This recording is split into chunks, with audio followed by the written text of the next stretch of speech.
Mobile internet ધીમું ચાલે છે. આ એક સામાન્ય સમસ્યા છે. ચાલો આને ફટાફટ સોલ્વ કરીએ. આ ખરેખર બહુ હેરાન કરે છે, ખરું ને? પણ ચિંતા ના કરો, ઉપાયો એકદમ સહેલા છે. આપણે 5 જોરદાર ઉપાયો જોવાના છીએ, જેનાથી ઇન્ટરનેટ સ્પીડ ચોક્કસ વધી જશે. સૌથી પહેલું અને સહેલામાં સહેલું કામ, ફોનને બસ એકવાર રીસ્ટાર્ટ કરી દો.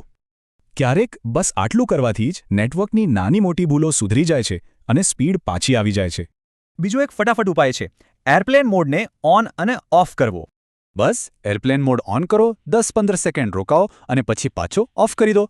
આમ કરવાથી શું થાય? ફોનનું નેટવર્ક રિફ્રેશ થઈ જાય છે અને એ નવું કનેક્શન પકડે છે. ત્રીજો ઉપાય છે બેકગ્રાઉન્ડ એપ્સને બંધ કરવાનો. આ એપ્સ પણ સ્પીડ ઘટાડે છે, ખબર છે? આપણે વાપરતા ના હોઈએ ને તો પણ ઘણી એપ્સ પાછળ ડેટા વાપર્યા જ કરે છે.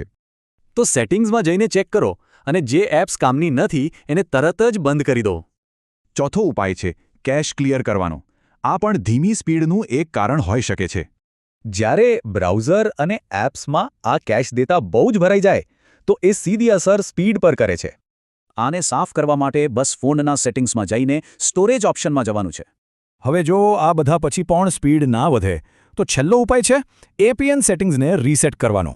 APN એટલે એક્સેસ પોઈન્ટ નેમ. આ સેટિંગ જ તમારા ફોનને મોબાઈલ નેટવર્ક સાથે જોડે છે. આ સેટિંગ્સને રીસેટ કરવાથી કનેક્શનની બધી ભૂલો દૂર થઈ જશે. ચાલો તો ફટાફટ એકવાર બધા જ ઉપાયો પર નજર ફેરવી લઈએ. યાદ છે ને?